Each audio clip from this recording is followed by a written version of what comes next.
आज सांगली में अभय सिंह चौटाला जी आए, जिगर हसन जी आई, खाब चौधरी आए और किसान भी आए, लेकिन फिर भी कोई समाधान नहीं हुआ। कल 90 दिन पूरे हो जाएंगे, यानी कि पूरे 3 महीने हो जाएंगे। हालांकि जो यहाँ की प्राइवेट कंपनियाँ हैं उन्होंने 28 महीना जो है 28 दिन का कर दिया है। बिल्कुल किसानों को एक तरफ करके उनकी आवाज़ को दबाने की कोशिश करना, लगातार किसानों के ऊपर दबाव बनाना, शायद अभी फ़िलहाल हाल ही में हुआ है। अब हम इकरार हसन जी से बात करेंगे कि क्या उनको उम्मीद लगती है कि चंद दिनों में पेमेंट हो जाएगा, क्योंकि मैं गांव में जा रहा हूं, लोग लगातार मेरे पास कॉल कर रहे हैं कि भाई कुछ लगते हैं क्या आसार, या फिर गन्ने को रफा दफा करते हैं। पहले तो आपका काम में स्वागत है। क्या लगता है आपको, जैसा आज आप भी 3-4 बार रहने में लगातार आई थी, अब आपको क्या लगता है कुछ बनने की बात या नहीं? लेकिन जिस तरीके से हमारे लोगों की बातें नहीं सुनी जा रही, उनकी मांगों को नहीं माना जा रहा, तो हमें और ये सरकार ही है जो जिसने 13 महीनों तक किसानों को मजबूर करा अपना कामकाज छोड़कर धरने पर बैठने को। आज हम हर ज़िले के स्तर पर, हर मील के स्तर पर हमें धरने देने पड़ते हैं। तो इनकी मंशा ही नहीं है हमारे लोगों के हकों को, उनके अधिकारों को उन्हें देने की।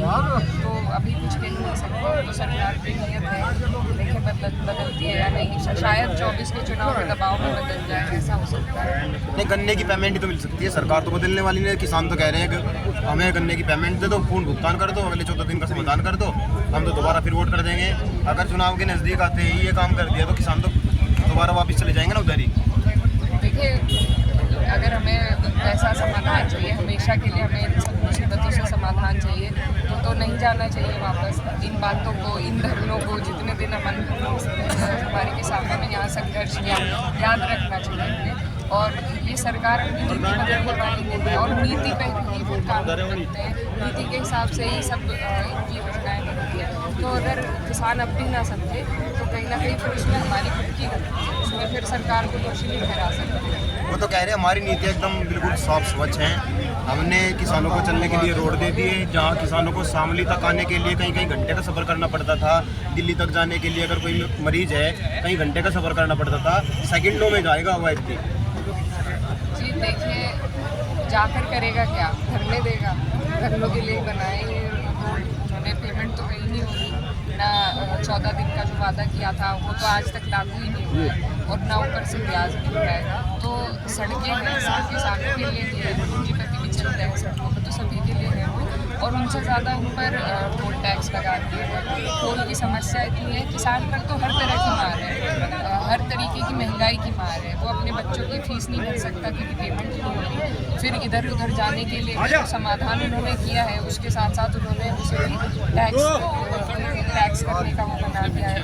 तो हर जगह समस्या है, महंगाई लगातार बढ़ती जा रही है। आम जनता जो है, जो गरीब तबका है, उसके लिए कोई समाधान नहीं है, हमें तो नहीं नज़र आता। सिर्फ पूंजीपतियों की ये सरकार है और उन्हीं के लिए ये काम करती है, और उन्हीं के लिए नीतियाँ इनकी बनती है। सारी चीज़ें प्राइवेट करते जा रहे हैं धीरे धीरे। तो आपका हमारा कोई फ़ायदा इस सरकार में हमें तो नज़र नहीं आता है। सिर्फ अगर सड़कें हैं तो, लेकिन टोल भी हैं उन पर, गरीब आदमी कैसे करेगा। तो आपने भी सड़कों की बात हम कर चुके हैं, लेकिन ये कुछ तो काम सरकार भी दिखाएगी, या बस ये बाहर विदेशों में घूमने के लिए ही बनाई गई है। कुछ तो यहाँ पर इन्हें भी करके दिखाना पड़ेगा, और इसमें इनका कोई एहसान हम नहीं मानते। ये तो हर सरकार का फ़र्ज़ होता है। कोई हम सब भी जनप्रतिनिधि हैं, कोई काम करते, कोई अपने घर से नहीं करता।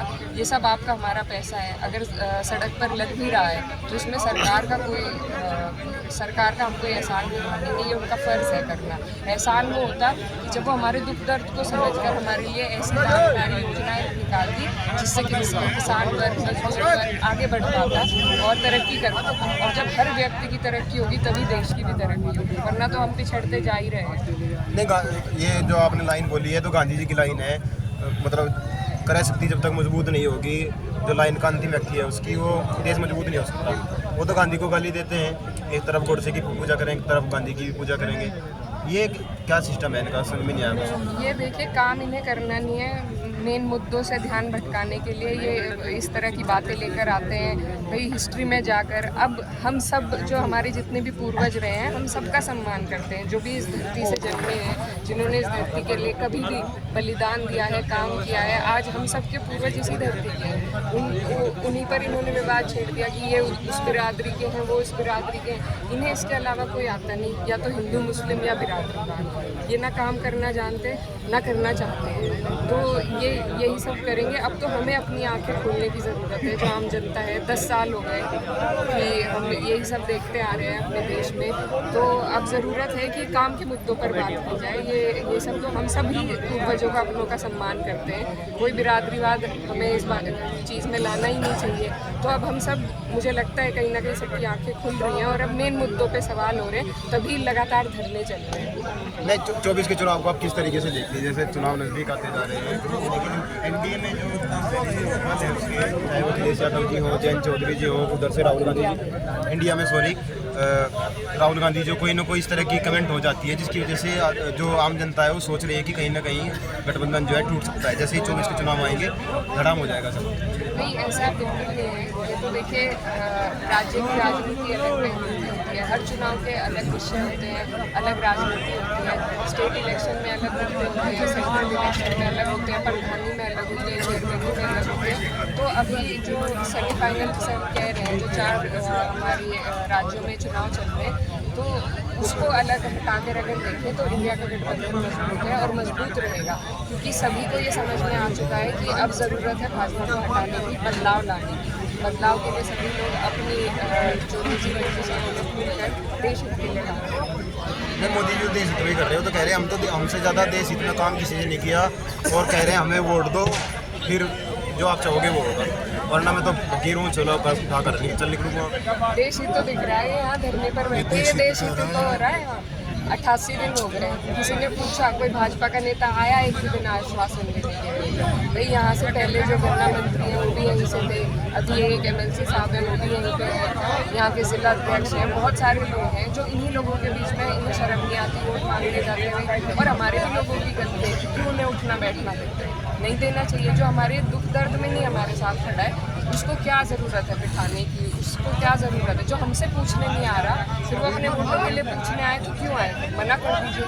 तो जब इन लोगों को खुद ही शर्म नहीं है कि किस तरीके से लोग परेशान हो रहे हैं, फसल का टाइम है, यहाँ पर सबको बैठना पड़ रहा है, तो गलत बात है। अब ये ना सरकार चाहती ही नहीं, इन्हीं के एक नेता है, नाम नहीं मैं लेना चाहती, वो कह रहे कि भाई जब हमें वोट तो वैसे ही मिल जाते हैं, हम काम करके करेंगे क्या?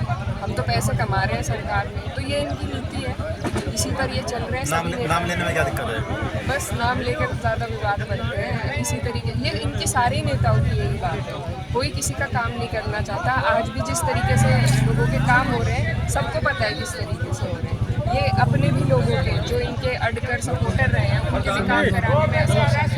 तो ये तो इस सरकार में किसी नेता का कोई वर्चस्व नहीं, ये सिर्फ विभाजन के बल पर बने हैं और उसी के बल पर ये आगे की राजनीति करना चाहते हैं। इनकी किसी नेता का वर्चस्व नहीं है। यहाँ से अगर किसी के दिल में छोटी बात भावना आ भी जाए किसानों के लिए, तो वो ऊपर जाकर कह नहीं सकता कि ऐसा हो रहा है हमारे लोगों के साथ, हमारे ज़िले में ऐसा हो रहा है, जो कुछ हमारे लोगों का समाधान हो।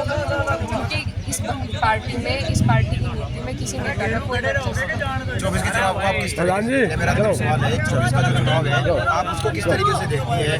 वो किसानों के बीच, मजदूरों के बीच, शिक्षा रोजगार के बीच होगा, या फिर धर्म की राजनीति दोबारा फिर वर्चस्व जो नहीं, बिल्कुल इस बार मुझे नहीं लगता कि ऐसे विभाजन की राजनीति पर चुनाव हो पाएगा, क्योंकि लोग समझ गए हैं और लोग परेशान हो चुके हैं। कोई वर्ग ऐसा नहीं है जो सरकार में है, सभी लोग रोजाना परेशानी से रहे हैं। और इन्हीं मुद्दों पर, ये जो हमारे बुनियादी मुद्दे हैं जिनसे हमारे देश की तरक्की रुक रही है, इन्हीं मुद्दों पर चुनाव होगा। और इसमें भाजपा पिछड़ी